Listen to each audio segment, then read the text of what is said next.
एक मित्र ने मेरे को मेल में लिखा है कि मैं लास्ट ईयर 15 जुलाई को मुझे एंग्जाइटी हुई, बहुत खतरनाक। नेक्स्ट डे मैं विपश्यना करने, वैसे तो मुझे विपश्यना आता था लेकिन मैंने छोड़ दिया था कुछ सालों से। जब ध्यान करने लगी तो देखा कि मेरे हाथों से इलेक्ट्रिक करंट चला, हार्ट बीट बहुत तेज हो गई। मैं सब देख रही हूँ उसे साक्षी भाव से, और वो तेज होता गया जैसे कुछ निकल रहा हो बाहर। मैं घबरा के उठ गई और वो पूरी तरह निकल नहीं पाया शरीर से मेरे। अब वो चेस्ट प्रेशर और हैवीनेस रहती है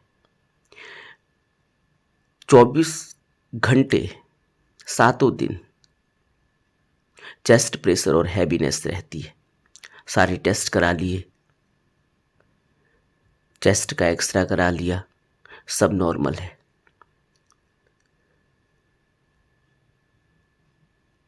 साइकेट्रिस्ट को दिखाया, उन्होंने मना किया विपश्यना करने से और दवाई दी, लेकिन मैंने दवाई नहीं ली।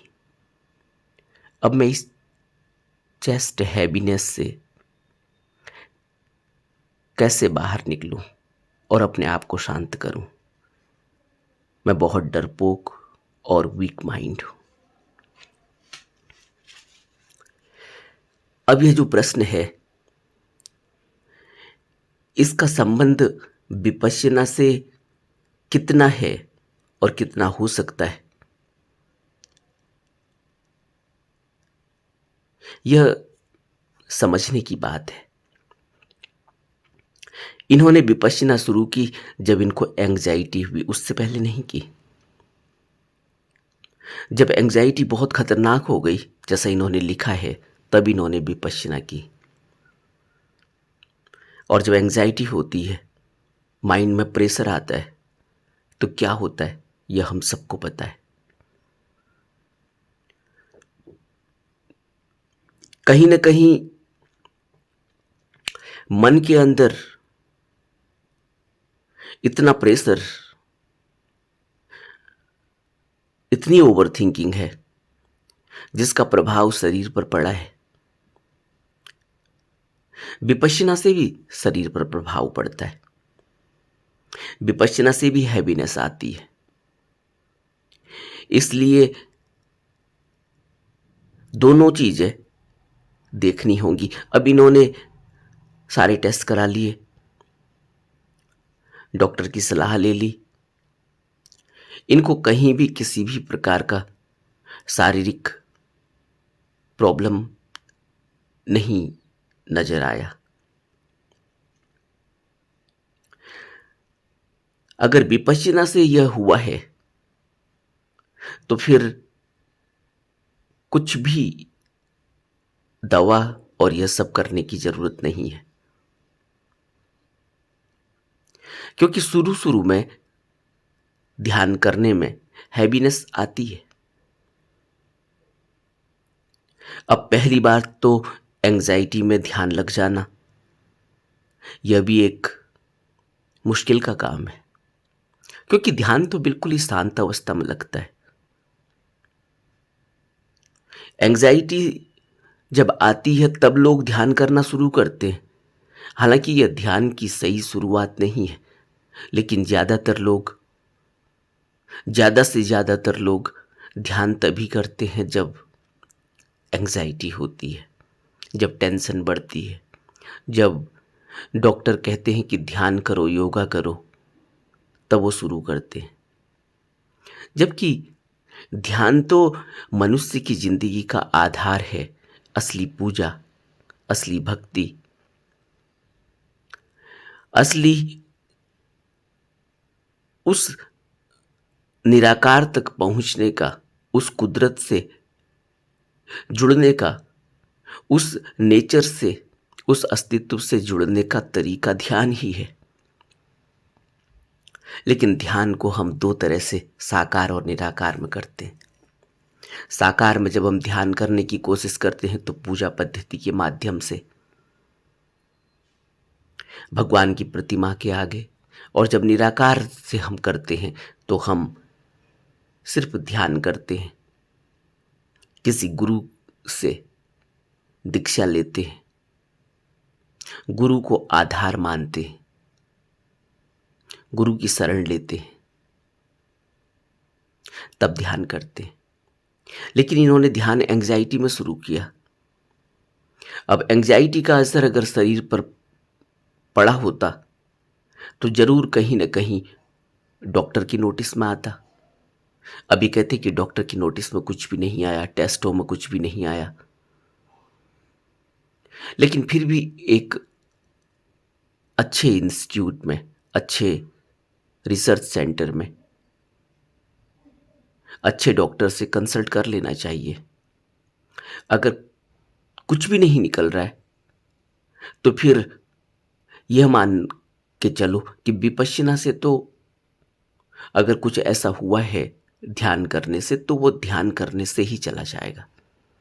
लेकिन अब इनके मन में एक बात और बैठ गई है कि डॉक्टर ने मना कर दिया कि विपश्यना मत करना। जब भी हम ध्यान करेंगे तो शुरुआत में तो हैवीनेस आती ही है। किसी के माथे में हैवीनेस आएगी, किसी के पाँव में हैवीनेस आएगी, किसी के रीढ़ की हड्डी में उसको कुछ सनसनी मालूम होगी, किसी को नाभि के से ऊपरी हिस्से में सेंसेशन मालूम होगी, किसी को हाथों में सेंसेशन मालूम होगी। ये सब कुछ होता है, शुरुआत में ये सब कुछ होता है, लेकिन वक्त के साथ साथ ये चला जाता है। सर में हैवीनेस रहती है, सर में पेन हो सकता है, ये सब कुछ होता है। कारण है कि ऊर्जा, शरीर की ऊर्जा को रास्ता चाहिए कि वो निर्बाध होकर बह सके। और जब भी उसमें कहीं भी स्टकनेस आएगी, कहीं भी वो रुकेगी, तो वहां हैवीनेस हो जाएगी। यह एक नॉर्मल प्रक्रिया है और ध्यानी इससे गुजरते हैं, और यह हमेशा ही होता है, किसी को कहीं किसी को कहीं। लेकिन लगातार ध्यान करने से वह ऊर्जा अपना रास्ता बना लेती है और इंसान किसी भी प्रकार की हैवीनेस से मुक्त हो जाता है। क्योंकि जब ऊर्जा का फ्लो बहने लगा पूरे शरीर में तो फिर कहीं कोई हैवीनेस नहीं होती। जहां भी ऊर्जा स्टक होगी वहीं हैवीनेस हो जाएगी। आप देखते नहीं है, जब आप ध्यान में बैठते हैं या आप पाँवों को क्रॉस लेग करके बैठते हैं या आप आलती पालथी मार के बैठते हैं, थोड़ी देर में हैवीनेस होने लगती है। ऊर्जा, शरीर की ऊर्जा को रास्ता नहीं मिल रहा। शरीर की ऊर्जा ब्लड सर्कुलेशन से चल रही है, ब्लड सर्कुलेशन कहीं रुकता है, हैवीनेस हो जाती है। अब यह तो फिजिकली महसूस होता है। इसी तरह से एक आंतरिक ऊर्जा है मनुष्य के अंदर, चुंबकीय तरंगें, चुंबकीय विद्युत तरंगें लगातार चल रही है, जिसको हम कहते हैं कि मनुष्य के अंदर एक ऑरा है, एक उसकी ऐसी बॉडी है जिसको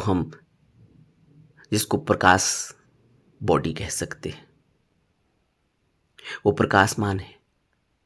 3 प्रकार के शरीर की बात ज्ञानियों ने कही। ये 3 प्रकार के शरीर मनुष्य को हम सिर्फ फिजिकली देखते हैं तो सिर्फ भौतिक शरीर दिखाई देता है। भौतिक के अलावा भी 2 और शरीर है। भौतिक शरीर में ऊर्जा दौड़ती हुई नजर आती है, ब्लड सर्कुलेशन से पता चलता है, सांस आती है जाती है पता चलता है। इसी तरह से जो चुंबकीय विद्युत तरंगें हैं वह भी शरीर में चलती है। इसलिए मन का शरीर पर प्रभाव पड़ेगा, शरीर का मन पर प्रभाव पड़ेगा। अगर मन में कहीं भी कुछ एंजाइटी है, स्ट्रेस है, टेंशन है, तो वो शरीर पर प्रभाव डालेगा। आपने देखा है जो आदमी एंग्जायटी में होता है, स्ट्रेस में होता है, टेंशन में होता है, डिप्रेशन में होता है, वो आदमी का शरीर कितना भारी हो जाता है, उसको अपने शरीर को ढोना मुश्किल हो जाता है। वो हमेशा ही थका-थका महसूस करता है, क्योंकि मन इतना चल रहा है, पूरी एनर्जी मन ले लेता है, विचार ले लेते हैं और शरीर थका-थका, हमेशा वो आदमी थका-थका रहेगा, हमेशा वो आदमी सोया रहता है, उसके अंदर कोई एनर्जी नहीं है। और एक आदमी है जो खाना भी नहीं खाता, बहुत कम खाना खाता है, एक वक्त खाना खाता है, ध्यान करता है, उस आदमी के अंदर वो उड़ता हुआ सा नजर आता है, उसकी चाल इतनी तेज होती है। यह सब ऊर्जा का कमाल है। लेकिन जब भी हम ध्यान करते हैं तो ध्यान का प्रभाव शरीर पर महसूस होता है, ध्यान का प्रभाव मन पर महसूस होता है। अगर मन हल्का हो जाएगा, विचार रुकने लगेंगे, मन स्थिर हो जाएगा, शरीर अपने आप स्थिर हो जाएगा, शरीर अपने आप हल्का हो जाएगा, भोजन की मात्रा कम होने लगेगी, स्वतः ही कम होने लगेगी। लेकिन अचानक ध्यान करने से, अब ध्यान कई सालों से किया नहीं, आज स्ट्रेस है, एंग्जाइटी है, टेंशन है, प्रेशर है, अचानक ध्यान करना शुरू किया, तो पहले तो ध्यान लगना ही मुश्किल है। और अगर ध्यान लग गया तो फिर अब वो शरीर में एंग्जाइटी और टेंशन से क्या होता है, हार्ट बीट बढ़ जाती है, हार्ट बीट बढ़ जाती है, ब्लड फ्लो बढ़ जाता है, ब्लड फ्लो बढ़ जाता है तो हार्ट रेट बढ़ने से ब्रेन पे भी इफेक्ट आता है, चेस्ट में भी इफेक्ट आता है, फिजिकली महसूस होता है। बहुत पुरानी बात है, मेरे कोई जानने वाले राम मनोहर लोहिया में एडमिट हुए, मैं उनको देखने गया, मेरे खास ही थे, उनकी काउंसलिंग हुई, उनको भी कुछ इस तरह की प्रॉब्लम, मानसिक प्रॉब्लम नोटिस हुई, वो वहाँ गए। राम मनोहर लोहिया में मैं जब उनको देखने गया, उनकी काउंसलिंग भी, उनको कुछ घंटों के लिए उन्होंने वार्ड में रख दिया, मैं उनको देखने गया, वहाँ वार्ड के बाहर मुझे एक लड़का मिला जो 22-23 साल का रहा होगा। मैंने उसको पूछ लिया, अपने माँ बाप के साथ आया हुआ था, मैंने उसको पूछ लिया, मेरे बगल में ही बैठा हुआ था, वेटिंग कॉम्प्लेक्स में, वेटिंग एरिया में, मैंने उसको पूछ लिया कि तुम कैसे आए। उसने कहा कि मुझे चेस्ट में पेन होता है। मैंने कहा आप तो बिल्कुल नॉर्मल हो। कहता है मुझे चेस्ट में पेन होता है, और जब पेन होता है तो वो पेन इतना खतरनाक है, अब मुझे ऐसा लगता है कि जैसे कोई मेरे छाती पर छुरा भोंक रहा है, कोई सुई चुभा रहा है, लगातार सुई चुभा रहा है, और वो पेन बर्दाश्त से बाहर हो जाता है, मैं चिल्लाने लगता हूँ, कुछ भी बकने लगता हूँ। और मेरे माँ बाप मुझे यहाँ राम मनोहर लोहिया में ले आए। राम मनोहर लोहिया में डॉक्टरों ने मुझे अब इंजेक्शन लगाने शुरू कर दिए। इंजेक्शन लगाते हैं, थोड़ी देर में मैं शिथिल पड़ जाता हूँ, सब कुछ ठीक हो जाता है। अब ये कहते हैं कि तुम पागल हो गए हो। फिर उसने अपनी कहानी बताई कि वो जब उसने 12वीं की, वो 12वीं का स्टूडेंट था, उसने नीट क्वालिफाई किया, वो एक कॉलेज में एमबीबीएस की पढ़ाई करने लगा। फर्स्ट ईयर उसका बहुत अच्छा रहा, मार्क्स बहुत अच्छे रहे। सेकंड ईयर में उसकी पढ़ाई मन लगना बंद हो गया, मन लगना बंद हो गया, उसके नंबर आने कम हो गए। वो कमरे के अंदर ही, अपने हॉस्टल रूम में ही अंदर ही रहने लगा, ना वो बच्चों के साथ बाहर खेलने जाता, न उनसे बातचीत करता, वो अपने रूम में जैसे कैद हो गया। धीरे धीरे ये बात जब नोटिस में आई कॉलेज के स्टाफ को, तो उन्होंने उसको घर जाने को बोला कि तुम छुट्टी लेकर घर जाओ और अपने पेरेंट्स को बताओ क्या प्रॉब्लम है। वो जब घर गया तो घर से वापस ही लौटने को नहीं, उसका मन ही नहीं है अब कि वो कॉलेज में दोबारा वापस जाए। अब उसे लगता है कि वो इतनी पढ़ाई करता है, लेकिन उसको एग्ज़ाम में उसे लगता है कि उसे कुछ नहीं आता, जो भी उसके टेस्ट पेपर होते हैं। धीरे धीरे जब स्थिति उसकी बदलती चली गई, वो डिप्रेशन में चला गया, स्ट्रेस में उसको बहुत ज़्यादा हो गया, उसका कॉलेज तक छूट गया वो घर आकर। और वो कहता है कि मैंने यह सोचा था जब मुझे नीट क्वालिफाई हुआ, जब मैंने एमबीबीएस का एडमिशन लिया कॉलेज में, मेडिकल कॉलेज में, उस समय मैंने सोचा था कि मैं एक ब्रेन का सर्जन बनूंगा, न्यूरो सर्जन बनूंगा, अमेरिका में जाकर पढ़ाई करूंगा। वो बातें उसके अंदर घूमने लगी। अब वो बातें इतनी घूमने लगी कि वो अब घर में परेशान होने लगा। सारा इलाज कराया गया, धीरे धीरे नॉर्मल सी आई, काउंसलिंग हुई, कॉलेज तो छूट चुका था। फिर उसने बच्चों को इंग्लिश पढ़ानी शुरू करी, इंग्लिश के ट्यूशन करने लेने शुरू किए। वो अच्छी इंग्लिश पढ़ाने लगा। जो भी लोग आईएलटीएस की तैयारी करके बाहर विदेशों में बच्चे पढ़ने के लिए जाते हैं, आईएलटीएस का टेस्ट क्वालिफाई करना होता है, वो उसकी कोचिंग देने लगा किसी छोटे शहर में। वहां उसको बीच बीच में यह ख्याल आता, अब अच्छा पैसे कमाने लगा, बहुत बड़ा ग्रुप उसका बन गया, बहुत स्टूडेंट उसके आने लगे उसके पास। लेकिन वो कहता है कि फिर भी मेरे अंदर एक बात मेरे अंदर कभी कभी हुक मारती कि मैं तो अमेरिका जाके न्यूरो सर्जन की पढ़ाई करने वाला था, मेरा मेडिकल छूट गया। यह बात उसके अंदर इतनी गहरी कभी घुस जाती कि वो कहता है कि मुझे रात में नींद आनी बंद हो जाती, मेरे चेस्ट हैवी हो जाता, मेरी छाती भारी हो जाती। और छाती भारी होते होते कुछ दिनों बाद मुझे ऐसा होने लगा जैसे मेरी छाती में कोई कीलें चुभा रहा है, कोई पिन चुभा रहा है।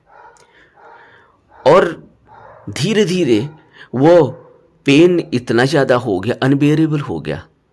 और जब वो पेन अनबेरेबल हो गया तब मुझे डॉक्टर के पास जाना पड़ा। डॉक्टर से सारे टेस्ट हुए, कुछ पता नहीं चला। तब डॉक्टर ने सलाह दी कि तुम राम मनोहर लोहिया जाओ और देखो कि क्या प्रॉब्लम है। अगर बीच बीच में इस तरह की हुक उठ रही है कि मुझे न्यूरो सर्जन बनना था, मैं अमेरिका में जाके पढ़ाई करना चाहता था, मेरा नीट क्वालिफाई हुआ, मेरा मेडिकल कॉलेज छूट गया, मैं लूजर हूँ, यह हूँ वह हूँ, यह सब बातें उसके अंदर अब बार बार आने लगी, जबकि वो अच्छा पैसा कमा रहा है। अब वो कहता है कि जैसे ही मुझे राम मनोहर लाया गया, पेन में डॉक्टर ने मुझे सबसे पहले इंजेक्शन लगाए। अब वो इंजेक्शन लगाने के बाद मैं बिल्कुल शांत हो गया, मुझे वापस ले गए। अब मेरा इलाज चलने लगा राम मनोहर लोहिया से। अब मुझे जब भी इस तरह की परेशानी होती है, ये मुझे यहाँ ले आते हैं, मैं चिल्लाता हूँ, कुछ भी बोलता हूँ, पेन में मुझे खुद पता नहीं चलता कि मैं क्या कर रहा हूँ। ये मुझे पकड़ के यहाँ ले आते हैं, यहाँ ला के मुझे फिर इंजेक्शन लगाया जाता है, 2-4 दिन रखते हैं, नॉर्मल सी आती है, दवाई खिलाई जाती है, मैं फिर वापस चला जाता हूँ। फिर कुछ दिनों ठीक रहता हूँ, फिर मेरे अंदर वो हुक उठती है, फिर मेरे चेस्ट पेन होता है, फिर मुझे यहाँ ले आते हैं। अब वो मेरे से कहने लगा कि मैं ठीक हूँ सर, आप मेरे माँ बाप को समझाओ। माँ बाप दोनों ही मेरे अगल बगल में ही बैठे थे, सुन रहे थे। उसके पिता मुझसे कहने लगे कि आप इसकी थोड़ी काउंसलिंग कर दो, इसको थोड़ा समझा दो। मैंने कहा ये ठीक है बच्चा, इसको जबरदस्ती दवा खिला के तुम बिल्कुल ही बेकार कर दोगे, ये बिल्कुल स्लो हो जाएगा। ये अभी बिल्कुल ठीक है, इसके अंदर एनर्जी भी पूरी है क्योंकि अभी इसकी उम्र कम है। तो मैं उस बच्चे को यही कहा कि अगर तुम्हें न्यूरोसर्जन नहीं चाहती कुदरत बनाना, अगर तुम्हारे संस्कारों में वो है ही नहीं, तुम्हारे कर्मों में वो है ही नहीं, तो फिर कैसे होगा? क्योंकि कर्म के साथ साथ हम आगे बढ़ते हैं, अपने संस्कारों के, अपने विपाक के हिसाब से हम आगे बढ़ते हैं। हमें लगता है कि हम कर रहे हैं, हम कर नहीं रहे होते। वो तो रास्ता खुद ब खुद हमें धक्का मार मार के वहां तक पहुंचाता है। और कभी हम वहां पास हो जाते हैं, कभी हम वहां फेल हो जाते हैं। फिर एक रास्ता बनता है। यह तो पानी की तरह बहता जा रहा है और ये कर्म हमें खींचते हुए ले जाता है। ये सब हमारी करनी है, सब हमारी कहानी है। और कहाँ से कहाँ हम पहुँचते हैं, कैसे हम कितने रास्ते बदलते हैं, कितने रूट बदलते हैं, ये सब ऐसे ही है जैसे बुद्ध कहते थे कि पहाड़ों से जब नदी बहती है, नाला बहता है, बारिश के बाद जब पानी बहता है पहाड़ों से या बर्फ पिघलती है तो धीरे धीरे पानी बहता है, झरने का रूप लेता है, तो कितने रास्ते बदलता है। और सभी पत्थरों, पहाड़ों और चट्टानों को काटता हुआ जमीन में आ जाता है, रास्ता बनाता हुआ चलता है और एक दिन समुद्र तक पहुंच जाता है। इसी तरह से मनुष्य की कहानी है। उसके रास्ते बनते हुए चले जाते हैं और वो कर्म उसको पीछे से धक्का मारते हैं, जिनको हम संचित कर्म कहते हैं, जिसको हम प्रारब्ध कहते हैं, जिसको हम वर्तमान कर्म कहते हैं। 3 प्रकार के कर्मों को ज्ञानियों ने हमें बताया। तो यह कर्म जब धक्का मारता है तो वर्तमान कर्म उसी हिसाब से होने लगता है।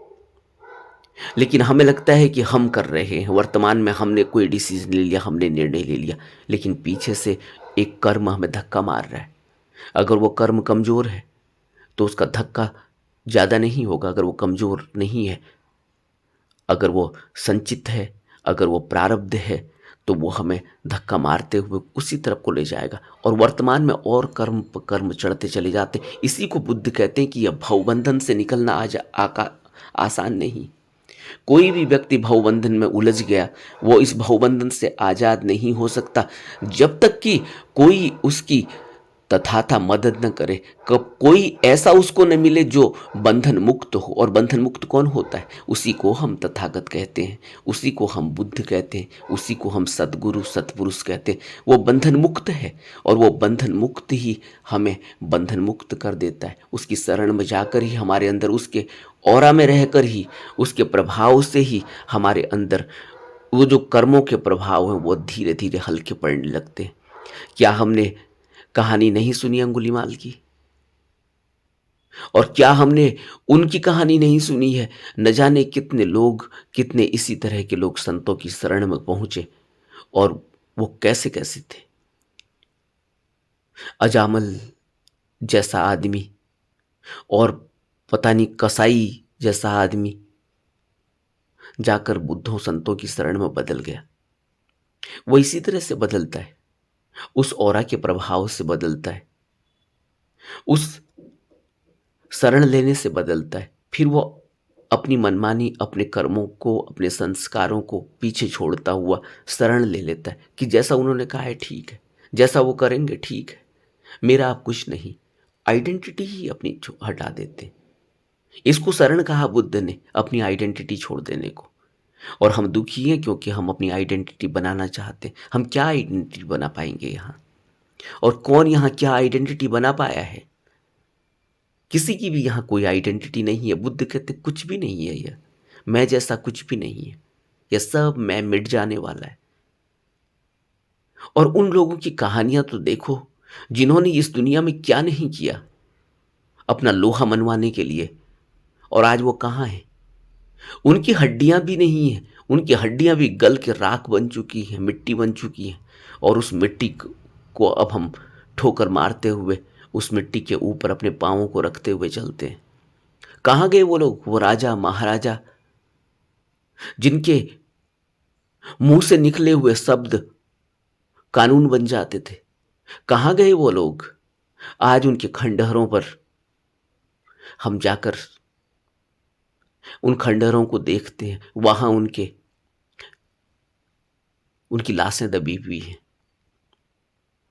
कहाँ गए वो लोग? उन्होंने कितना खून खच्चर किया, उन्होंने क्या नहीं किया। वो संसार को जीतने निकले थे, उन्होंने संसार जीत लिया था, लेकिन आज वो कहाँ हैं? और हम सोचते हैं कि हम एक आइडेंटिटी बनाएंगे अपनी, हमारा नाम होगा, लोग हमें जानेंगे। लोग हमें जान भी लेंगे तो तब भी क्या हो जाएगा? कितने दिन जानेंगे? इसको बुद्ध कहते हैं, इस अनित्यता में तुम नित्यता को खोज रहे हो।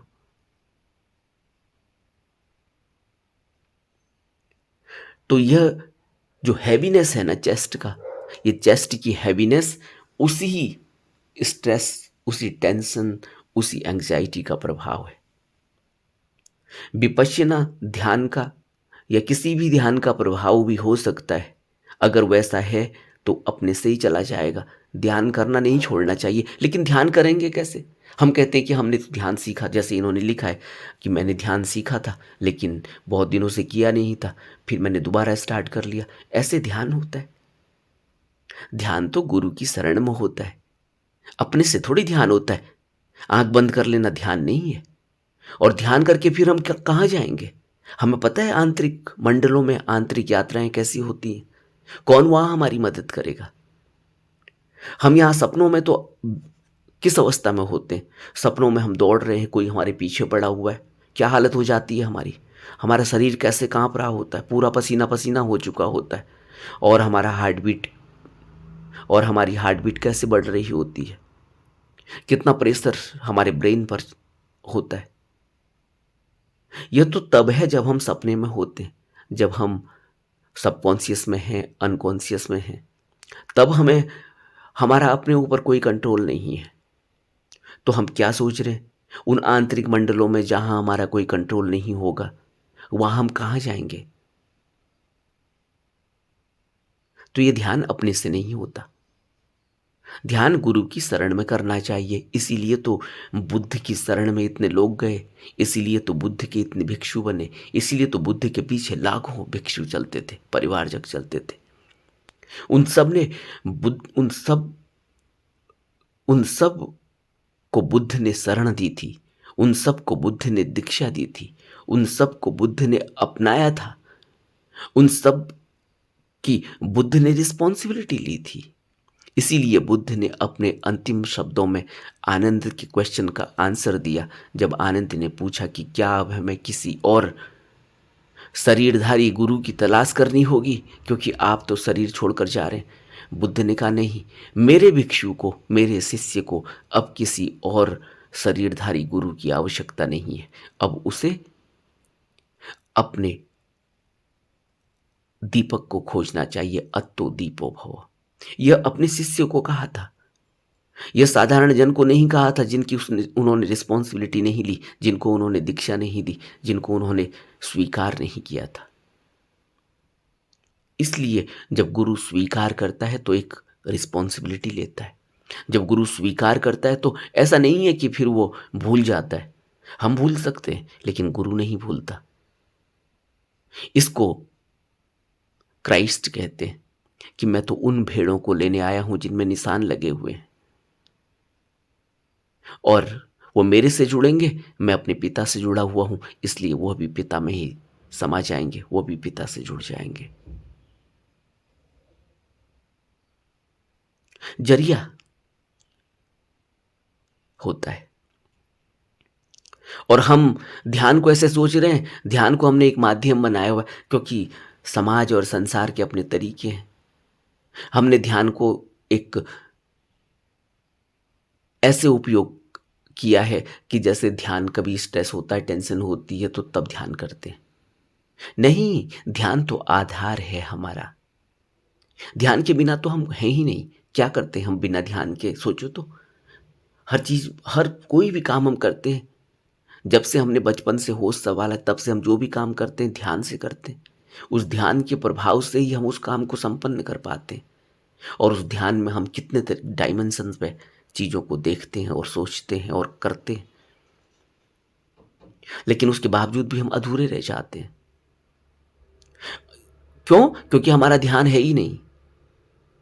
हमारा ध्यान आधा अधूरा है और वो फैलता जाता है। और जितना हमारा ध्यान फैलता जाता है, जितना वो डिस्ट्रैक्ट होते चला जाता है, हम उतना ही अपने से दूर चले जाते हैं। ऐसे ही जैसे समुद्र में लहरें उठती हैं, एक लहर हमें समुद्र में किनारे पर ले जाती है, उसी कूड़े कचरे को फिर दूसरी लहर उठती है, उसी कूड़े कचरे को फिर समुद्र के बीच में ले जाती है। इसी तरह से हमारी स्थिति है। आज हम ऐसे ही हैं समुद्र की लहरों की तरह, उस कूड़े कचरे की तरह जिसमें कोई ध्यान नहीं, जिसमें कोई स्थिरता नहीं। एक लहर उठी, उसने उस कूड़े कचरे को किनारे पर फेंक दिया, और दूसरी लहर उठी, उसने उस कूड़े कचरे को फिर समुद्र में ले जाकर फेंक दिया। इस तरह से हमारा जीवन चल रहा है, और हम इस जीवन को सोचते हैं कि हम बहुत बड़े अमीर आदमी बन जाएंगे तो न जाने क्या हो जाएगा, और हम बहुत बड़े फिलोसोफर बन जाएंगे तो न जाने क्या हो जाएगा। कुछ भी नहीं होगा, यह जीवन ऐसे ही बर्बाद हो जाएगा, और हमारी फिलॉसफी और हमारी अमीरियत यहाँ कोई काम नहीं करती। एक बहुत बड़ा अमीर हुआ अमेरिका में, अब तक का सबसे अमीर आदमियों में उसकी गिनती है। मरते समय उससे पूछा गया कि अब तो तुमने सब कुछ पा लिया, जो तुम चाहते थे वो कर लिया, अब तुम अगला जन्म मिले तब क्या करोगे? बोला अगला जन्म मिला, अभी तो कुछ भी नहीं किया। जो मैंने किया, जो मैं करना चाहता था वो तो मैं कर ही नहीं पाया। जितना मैं कमाना चाहता था उतना तो कमा ही नहीं पाया, जबकि वो अमेरिका का सबसे अमीर आदमी था। तो एक कहानी थोड़ी है।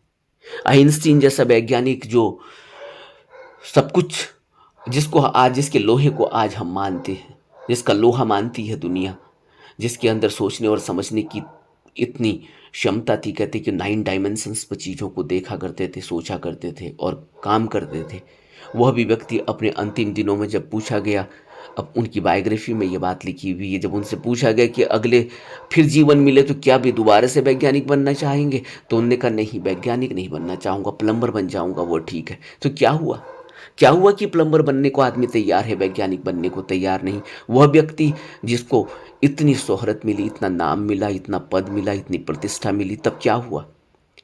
इस तरह से हम जीवन को जिस तरह से सोच रहे हैं, समझ रहे हैं, उस तरीके से जीवन नहीं जिया जाता। उस तरह से तो सिर्फ मौत और इस अनित्यता में हम भी इसी भंवर में खो जाते हैं।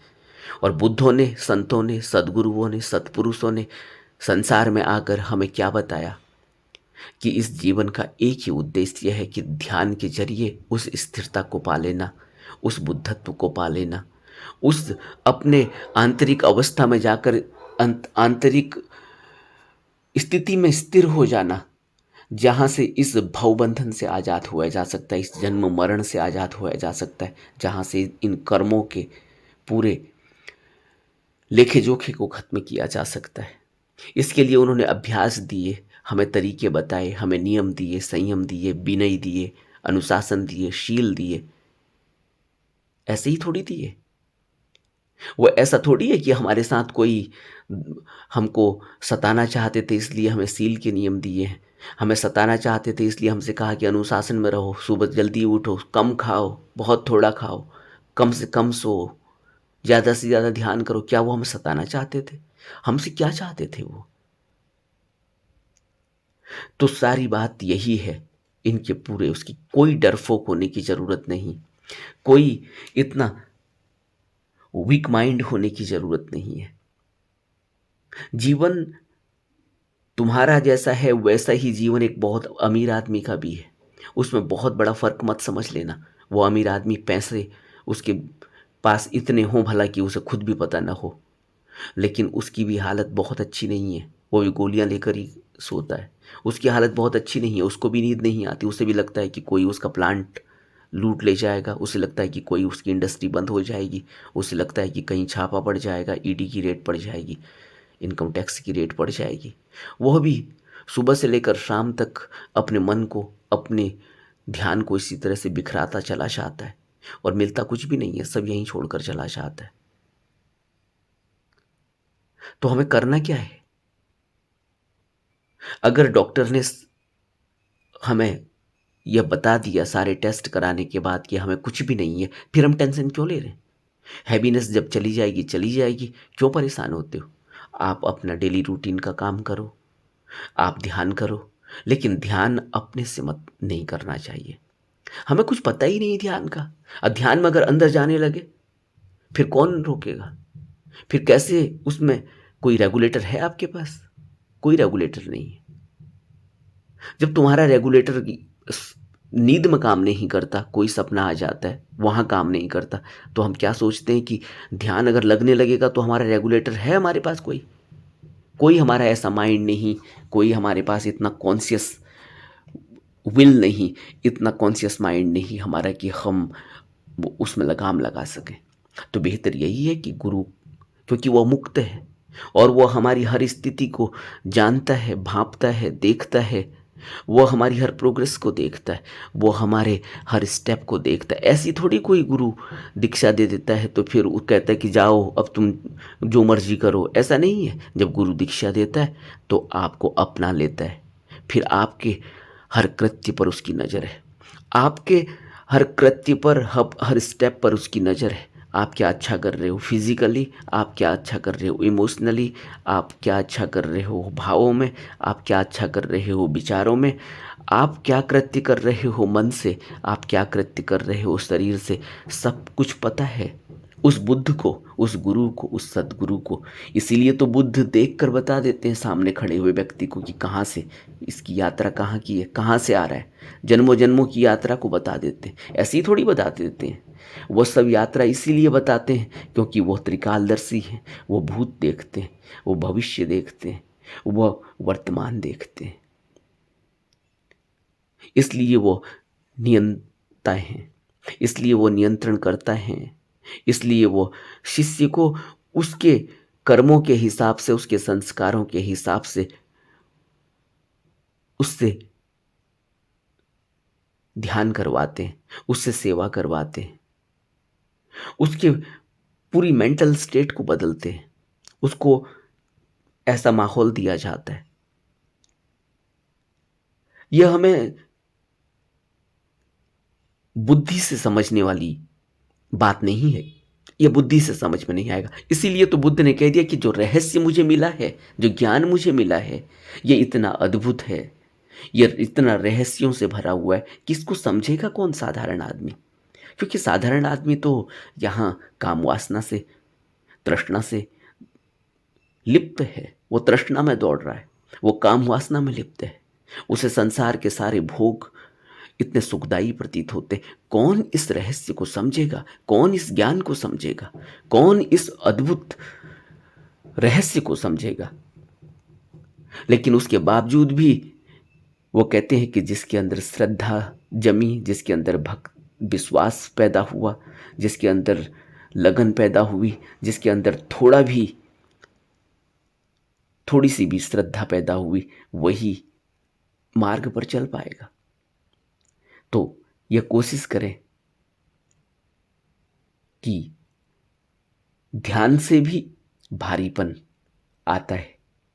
चेस्ट में भारीपन हो सकता है, सर में भारीपन हो सकता है, माथे में भारीपन हो सकता है, आंखों में भारीपन हो सकता है, और कमर में भारीपन हो सकता है, रीढ़ की हड्डी में ऊर्जा चलती हुई मालूम पड़ सकती है, नाभि के सेंटर में भारीपन हो सकता है, और नीचे सेक्स सेंटर में भारीपन हो सकता है, वहाँ हलचल हो सकती है। ध्यान से सब कुछ होता है, क्योंकि ध्यान से ऊर्जा रूपांतरित होती है, ध्यान से ऊर्जा उठती है, ध्यान से वह ऊर्जा उठती है जिस ऊर्जा का तो हमें पता ही नहीं है। आप सोचो, कभी आपने देखा नहीं 5,000 किलो 10,000 किलो का हाथी होता है, और कहते हैं कि जो डायनासोर था लास्ट इस पृथ्वी पर वो 90,000 किलो का था। 90,000 किलो का डायनासोर किस तरह से दौड़ता है, 5,000 10,000 किलो का हाथी किस तरह से दौड़ता है, और 100-150 किलो का आदमी किस तरह से दो पांवों पर चलता है, किस तरह से संतुलन बनता है, किस तरह से दौड़ लगा रहा है, किस तरह से इतना एक्टिव है, कहीं कोई सपोर्ट नहीं है, दो पांवों पर। कौन सी ऊर्जा है यह, क्या हम समझ पाएंगे? इस ऊर्जा को बुद्ध हमें समझाते हैं, बताते हैं। इस ऊर्जा को नियंत्रित करना बुद्ध हमें बताते हैं। यह ऊर्जा शरीर में ही प्रवाहमान हो रही है। इस ऊर्जा के ज्ञानियों ने अलग अलग तरीके से बताने की कोशिश करी, 6 सेंटरों से बताने की कोशिश करी कि 6 सेंटर हैं शरीर में जो ऊपर की तरफ उठते हैं। कुछ ज्ञानियों ने कहा कि यह नीचे मूलाधार से, जहां हम अलती पलथी मारकर जो गुदा भाग है हमारा,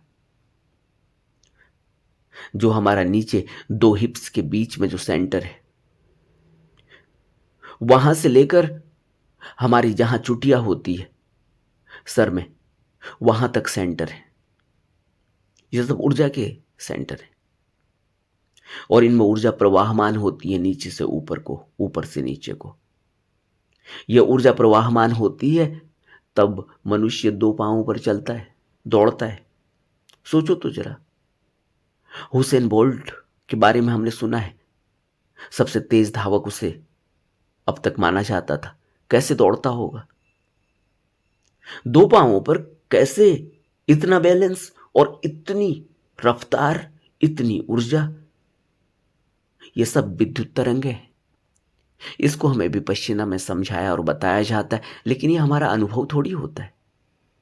अनुभव तो होता है ध्यान लगने के बाद, जब हमारी आंतरिक यात्रा शुरू होती है। जो आंतरिक यात्रा को तुमने महसूस किया जब तुम्हारे हाथों से कोई इलेक्ट्रिक करंट सा उठाए है, यह तुमने महसूस किया। लेकिन ध्यान ऐसे अपने से नहीं करना चाहिए जब तक कोई गाइड ना हो, गाइडेंस ना हो, नहीं तो उसके दुष्प्रभाव भी आते हैं। तो अब अगर आप श्योर हो गए हो कि आपको किसी भी डॉक्टर से कोई भी एडवाइस नहीं मिल सकती, या आपने यह पक्का ही मान लिया है कि आपको शारीरिक रूप से कोई प्रॉब्लम नहीं है, सारे टेस्ट आपके ठीक हो गए हैं, तो फिर आप निश्चिंत हो जाओ। यह शरीर की बात ही नहीं है, यह सिर्फ इस ऊर्जा की ही बात है। ऊर्जा स्टक हो जाती है, ऐसा होता है, और बहुत लंबे समय तक स्टक रह सकती है। यह ध्यानियों का अनुभव है, यह ज्ञानियों का अनुभव है कि बहुत लंबे समय तक किसी भी पॉइंट पर, किसी भी एनर्जी के सेंटर पर ऊर्जा लंबे समय तक स्टक रह सकती है, और उससे हैवीपन, भारीपन और इचिंग सी, प्रिकिंग सी हो सकती है। लेकिन जब वो निकलेगी, अपने से निकलेगी। उसके लिए हमें अपनी तरफ से बिल्कुल ही शांत जीवन बिताना चाहिए। अब शांत जीवन कैसे होगा? शांत जीवन तो ध्यान से ही होता है। ध्यान से ही तो शांति आती है, और जीवन में शांति कहाँ मिलेगी? क्या पिक्चर देखने से शांति मिलेगी? 3 घंटे बाद फिर अशांति हो जाएगी, और फिर वही डायलॉग। अभी कल परसों में ही हमने कोई क्वेश्चन सुना है, उसमें फिर वो डायलॉग हमारा पीछा नहीं छोड़ेंगे। फिर वो दृश्य जो हमने पिक्चरों में देखे हैं, वो दृश्य हमारा पीछा नहीं कर छोड़ेंगे। फिर वो सपनों में हम वो दृश्य आएंगे, फिर वहाँ सपनों में हम उस पिक्चर में जो काम कर रहे हैं लोग, उनकी जगह हम उन दृश्यों में होंगे, हमारे साथ वो घटनाएं घट रही होंगी। तो हम इन पिक्चरों को देख के क्या करते हैं, और यह हम टाइम पास कहते हैं, और ये टाइम पास ये हमारे संस्कारों में इतने गहरे में बैठ जाते हैं कि फिर हम इनसे ही मुक्त हो नहीं हो पाते। और हम क्या करते हैं, इसी तरह के हम कृत्य करते हैं, और उन कृत्यों से फिर उलझते चले जाते हैं। कैसे शांत होंगे हम? हाँ, शांति के लिए हम क्या उपाय करते हैं? कोई भी उपाय तो हमारा शांत हमें करता नहीं, बल्कि और भी अशांत कर देता है। ज़्यादा से ज़्यादा हम क्या करेंगे शांत होने के लिए? खूब आनंद हमें मिले, इसके लिए हम क्या करते हैं? सेक्स कर लेते हैं, काम वासना में लिप्त हो जाते हैं। और काम वासना से क्या लोग शांत हो गए? अगर काम वासना से लोग शांत हो जाते तो यहाँ सभी लोग तो काम वासना में कभी न कभी लिप्त होते हैं। सब घर परिवार वाले ही लोग तो हैं, तो वो शांत हो जाने चाहिए थे। लेकिन हमें इसके अलावा कोई शांति का पता है नहीं, इसलिए हमें लगता है कि बस परम शांति इसी में है। और क्षण भर की शांति के बाद फिर जो अशांति पैदा होती है, जो दुख पैदा होता है, जो द्वेष पैदा होता है, जो कलेश पैदा होता है, वो हमें फिर नरक में गिरा देता है। और नरक क्या है? यही तो नरक है कि हम फिर इस कलेश को भुगतते हैं, पूरे जीवन भुगतते हैं। हर घर परिवार में हम क्या देखते हैं? कोई आदमी सुखी और शांत नजर आता है, और बुद्ध हमें सुख और शांति का राज देते हैं। सभी संत हमें सुख और शांति का राज देते हैं, सभी सूफी फकीरों ने हमें सुख और शांति के राज दिए। लेकिन उस राज का एक ही आधार है, वह है ध्यान। लेकिन ध्यान अपने से नहीं होता, एक पूरा गुरु चाहिए। और बुद्ध ने कहा है कि कभी भी यह धरती बुद्धों से खाली नहीं होती, और सभी संतों ने कहा कि कभी भी धरती बुद्धों से खाली नहीं होती, गुरुओं से खाली नहीं होती। तो हमें प्रयास करना चाहिए। नमो बुद्धाय।